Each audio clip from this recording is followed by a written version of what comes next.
8वां अध्याय। अरुण वर्ण के शरीर वाली, करुणा से तरंगित नेत्रों वाली, हाथों में धारण किए गए पास, अंकुश, बाण और धनुष आदि आयुधों से सुशोभित होने वाली, किरणों से घिरे सूर्य के समान तेजस्विनी, अणिमा आदि सिद्धियों से ओजस्विनी बनी भवानी देवी का मैं ध्यान करता हूँ। ओम। तत्पश्चात मेधा ऋषि बोले, जब देवी ने महासुर, चंड और मुंडक की बहुत सी सेना सहित संहार कर दिया तो असुरेश्वर शुंभ ने अत्यंत क्रोध से अपनी संपूर्ण सेना को संग्राम के लिए प्रस्थान करने का आदेश दिया और बोला, आज उदायुध नामक 86 असुर सेनापति और 84 कंबु नामक असुर सेनापति अपनी अपनी सेनाओं को लेकर संग्राम को जाए। कोटिवीर्य नाम वाले असुरों के 50 कुल, धूम्रवंश में उत्पन्न हुए 100 कुल, कालक, दोहद, मौर्य तथा काल के असुर भी युद्ध में लड़ने के लिए मेरी आज्ञा से शीघ्र चले जाए। भयंकर शासक असुरराज शुंभ ऐसी आज्ञा देकर कई हजार महासेना को अपने साथ लेकर स्वयं भी युद्ध को चल दिया। उसकी भयानक सेना को चंडिका देवी ने अपनी ओर आते देख धनुष की टंकार से पृथ्वी और आकाश को गुंजा दिया। हे राजन, तदंतर सिंह ने भी भयंकर गर्जना की और चंडिका ने अपना घंटा बजाकर दूना शब्द कर दिया। धनुष की टंकार, सिंह की दहाड़ और घंटा बजने से इतना भयानक शब्द हुआ कि चारों दिशाएं गूंज उठी।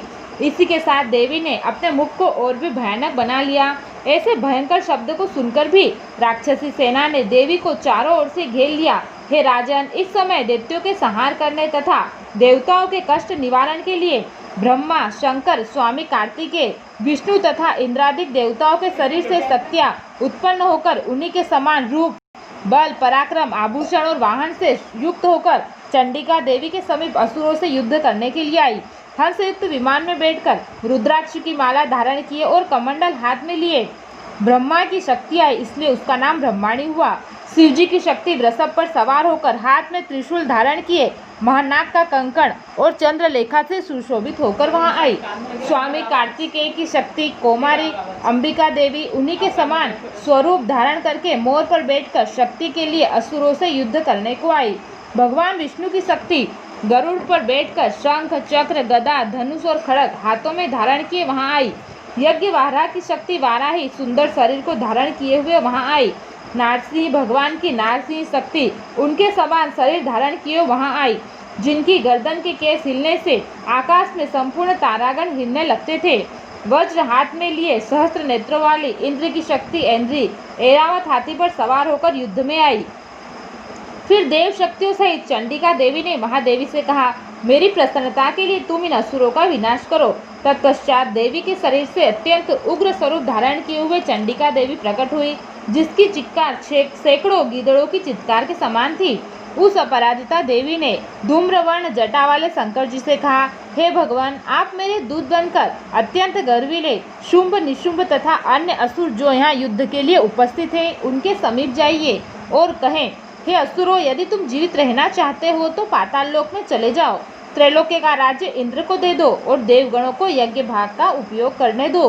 अगर अपने बल के घमंड से युद्ध करना चाहते हो तो मेरे सामने आ जाओ। मेरी योगिनियाँ तुम्हारा रक्तपान करके तृप्त होगी। भगवती ने शिवजी को अपना दूत बनाकर भेजा। इस कारण देवी का इस संसार में शिवदूती नाम प्रसिद्ध हुआ।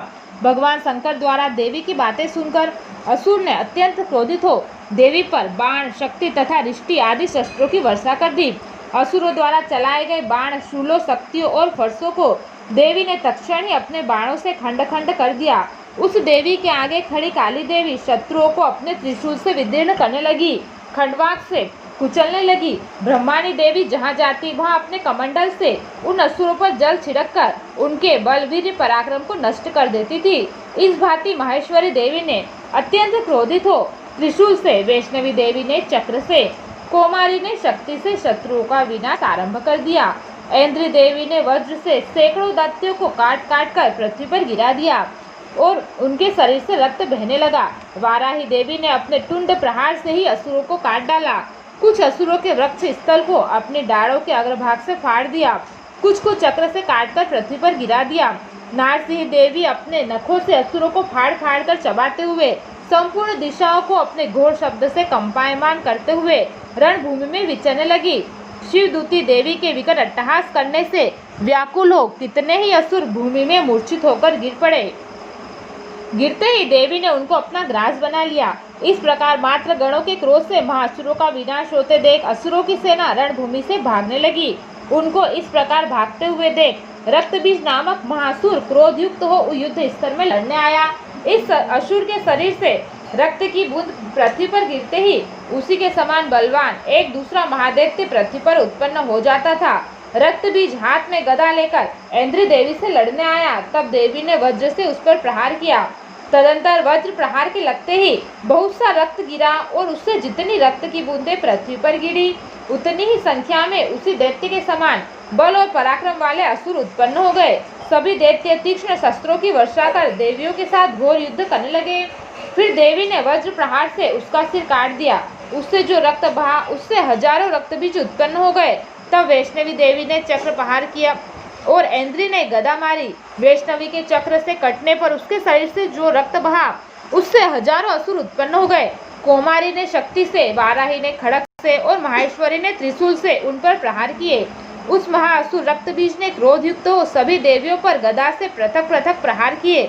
तब शक्ति और त्रिशूल आदि के प्रहार से उसके शरीर से जो रक्त की धारा पृथ्वी पर गिरी उससे सैकड़ों असुर उत्पन्न हुए। इस प्रकार उस असुर के रुधिर से उत्पन्न हुए असुरों से संपूर्ण विश्व व्याप्त हो गया।